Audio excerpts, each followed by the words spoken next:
Days after Russia launched its war in Ukraine, a video went viral. Some believed it was of a young Ukrainian girl. It appeared to show the girl defiantly standing up to a Russian soldier, her new occupier, and it was powerful. Very quickly, it was shared across social media. 8-year Ukrainian girl confronts a Russian soldier telling him to go back to his country. Brave little girl confronts invading Putin's army. Hashtag defend Ukraine. This is courage, people wrote. But that wasn't a little Ukrainian girl confronting a Russian soldier. Fact-checkers and people who knew the girl quickly noted it was actually Ahed Tamimi, an 11-year-old Palestinian girl at the time. The footage was nearly 10 years old. Ahed Tamimi was confronting Israeli soldiers in the occupied West Bank in 2012, asking them to release her 15-year-old brother, who had just been arrested. The thing is, as soon as we found out the girl defiantly standing up to an occupying military was not Ukrainian, but Palestinian, the world looked away from what her plight might have been. There could be no comparison to Ukraine, no similarity between Ukrainians who are suddenly under Russia's vicious and illegal occupation and Palestinians who have been living under a brutal Israeli military occupation for more than 5 decades. For Ahed Tamimi, though, her experiences spoke for themselves. She was photographed earlier in 2012 protesting the arrest of her mother and confiscation of her home by Israeli forces. In 2015, she was seen fighting an Israeli soldier who was holding down a Palestinian boy. It was in 2017 that she was arrested. This time she had taken part in a protest opposing new illegal settlements being built near her village. Clashes between soldiers and protesters erupted. Tamimi's cousin was shot in the head and severely wounded. Hours later, Tamimi confronted 2 soldiers who were outside the entrance to her family's home. She slapped and kicked them for what happened to her cousin and was then arrested and charged with assault. After pleading guilty to a few charges, she served 8 months in prison at just 16 years old. She managed to get her high school diploma while in prison and was released in 2018. For Palestinians, Ahed Tamimi quickly became a symbol of the resistance against the occupation, a child who fought back against a life overshadowed by foreign occupiers. In Israel, though, she and her family have, surprise, been denounced as terrorist sympathizers by some Israeli lawmakers. She's also been accused of being an actress staging these incidents, mockingly nicknamed Shirley Temper by pro-Israeli bloggers. Whatever you may think of her, based on the news and images you see, she's now out with a memoir to tell her own story in her own words.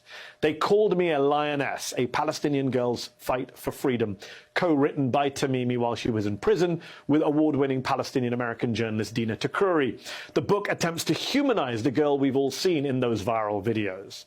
Quote, "In a state that controls every aspect of my life, I have become the object of widespread enmity. Some even want me dead for daring to insult the central symbol of their occupation," she says.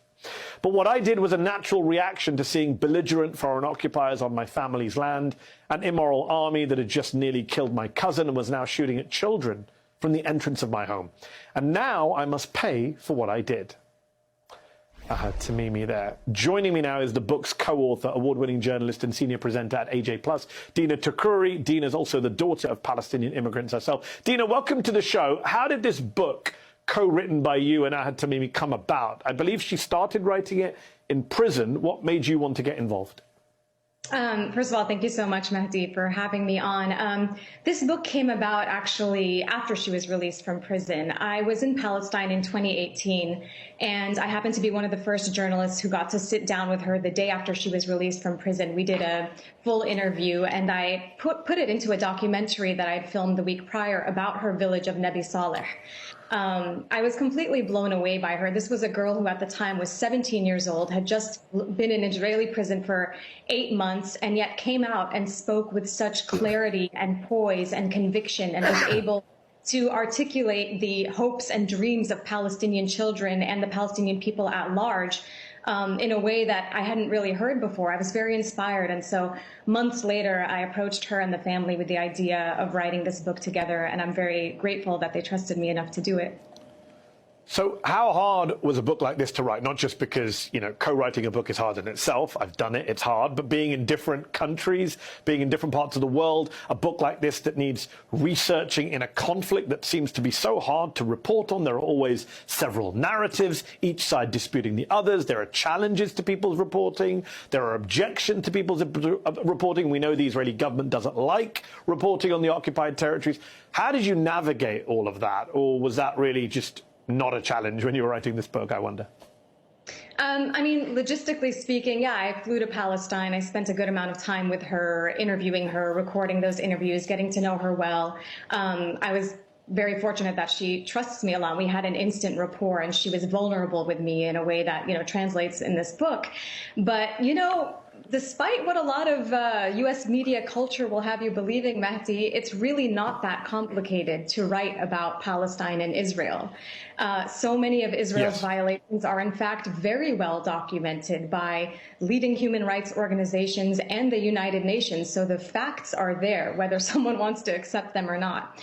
On top of that, as you showed in your intro, so much of her own life and the village's history has been documented on film. So many of these experiences that we write about in terms of her, fighting for her brother, like waving her fists at the soldier to release her brother, or witnessing her uncle, her favorite uncle, getting killed before her very eyes when she was just 11 years old.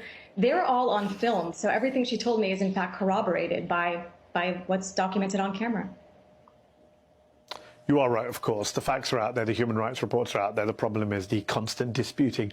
Speaking of Ahed, I want to share an anecdote from the book where she says her village was set to be demolished as, quote, collective retaliation for the growing protest movement there. She writes, and I quote, as a 9-year-old who wanted nothing more than to be with her best friend at all times, I rejoiced at the prospect of being forcibly displaced. Mara's house was spared a demolition order. And so she and I figured that once the bulldozers came in and destroyed our house, my family would migrate down the street to take refuge in hers. We even had all the details figured out, like where I'd sleep and hang my clothes. Our lives would be so much better once we were living together. We just knew it. And Dina, it's just reading that out loud, it's such a stark reminder that, the occupation, the war, the Israeli troops, the demolitions, and yet this is a normal girl who wants to hang out with her friend and wants to find a kind of silver lining to all of this. Absolutely. This is just a normal child who had hopes and dreams and is excited at the prospect of living with her cousin who lives literally like 10 steps down the street. Ahed's big dream in life when she was a child was to become a soccer player. She wanted to play for Barcelona. And, Neymar was her first crush in life. But unfortunately, like so many other Palestinian children, your dreams are just absolutely denied. After she saw her father getting arrested several times throughout her childhood, and after she witnessed the murder of her favorite uncle before she was even, I believe, 11 years old, she